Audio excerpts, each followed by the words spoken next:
to the break on a high note, and our team we responded very well. You haven't had a ton of games lately with that kind of possession by possession down the stretch thing. So what are you looking for there, and especially with AD and the two-man game, and how you guys are able to get good shots? That's it. We're just trying to get great shots. Trying not to play against the shot clock, which we did a couple times, but for the most part, we got really good shots. And when you're able to do that, you always keep the defense at bay. And for the most part, we was able to knock them down, even though it was a back and forth game throughout the whole game. You could argue that AC and Dwight came in and kind of changed the tempo of the game, especially that defense. So what did you see from Uso and Dwight? You said it. You said it. I mean, Dwight came and changed the game from an offensive rebounding standpoint, just bullying, whoever was on him, being able to get to the free throw line, getting us into the bonus, getting us some dunks, giving us extra possessions, and then AC defensively was just so in tune, getting steals, getting stops, getting strips, and being a very ultra aggressive on the offensive end. So those guys are unbelievable off the bench for us. It's a night like this for AD, continuing his growth process. He has the block on Jokic. He has the threes. It's one of the better teams in the Western Conference. Did you see this as part of his progression this season? I mean, every opportunity that we get to play in a close game versus a tough opponent, it's a learning experience for all of us. It prepares us, for a postseason game where it's going to be back and forth, back and forth. I thought tonight was a playoff atmosphere. Both teams being number one and number two in the West Conference, jockeying for position. So, just trying to make plays, whatever it takes, on the offensive end, on the defensive end, and and AD was there, knocking down big threes, getting a block, getting some stops. I got the jump ball as well, just big time.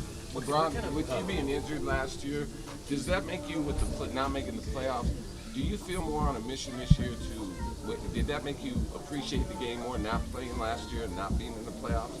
No, I don't need an injury to make me appreciate the game.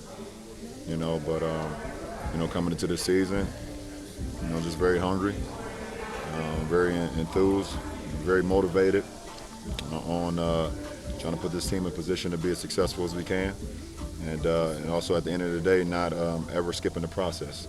And that's just my mindset. You mentioned it being 1 versus 2 in the West. How much juice does that add to the matchup on the court? And then, by extension, how much more of an exclamation point does it make victory going into the All-Star? Well, I've been in locker rooms where you're trying to, catch the number 1 seed, and I can probably echo what Coach Malone's speech was those guys are 3 games ahead of us, and if we want to beat the number 1 seed, we got to beat them.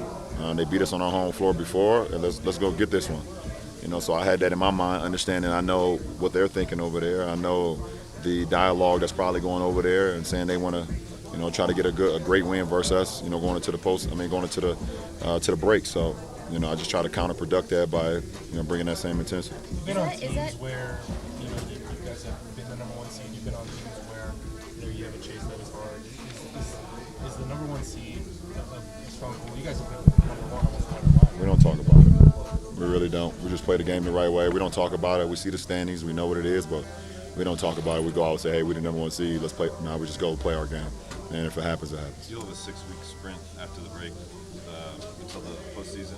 Big picture, what things have you guys done up to this point to make you feel, what have you done to judge where you guys are at?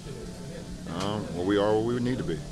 And, we'll come back off the break and get ready for the final stretch of the regular season. But you don't put too much into it. You understand that you play some good basketball along the way. You play some not good basketball.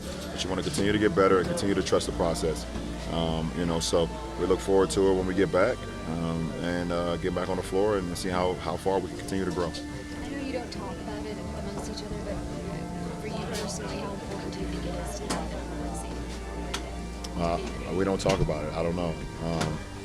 At the end of the day, I think every Western Conference team that will make the playoffs can win on someone else's floor.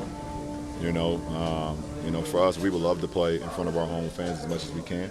We love being, with our Laker faithful. But at the end of the day, you go out and play each and every game like it's his own game, and you can't worry about what can happen the following day. You can only live in the present. So, like we did tonight.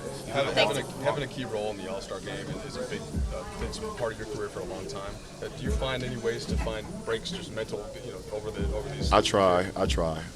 I truly try, and I got a couple days now where I can try to get a little break mentally. So we see what happens. All-Star break is obviously for guys that not a part of the All-Star weekend. So I'm very excited about my teammates being able to get some rest, decompress, get away from the game, and come back fresh.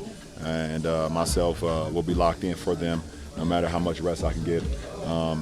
So it doesn't matter. You have a Great, thanks, long-standing partnership That's with right. the University of Akron through your foundation. And today was an announcement that expanding that partnership for your Yeah, kids to yeah. Kent State. Yep. What can you tell us about how that came about? How did it come about? Kent State loves what we're doing. We've always had a great relationship with Kent State and Akron U, and they love what we've been doing at the IPS. And we love the university as well. So it's always mutual when we're able to come together, something like that. So to be able to give free tuition to my inaugural kids at my it's crazy. I mean, I'm like free tuition for 4 years. So they get to decide if they want to get free tuition there or they want to go to Akron U. We have so many options. And I just know that so many kids in my community just don't have many options. So for me to be in a position where I can give these kids options to decide what they want to do with their future,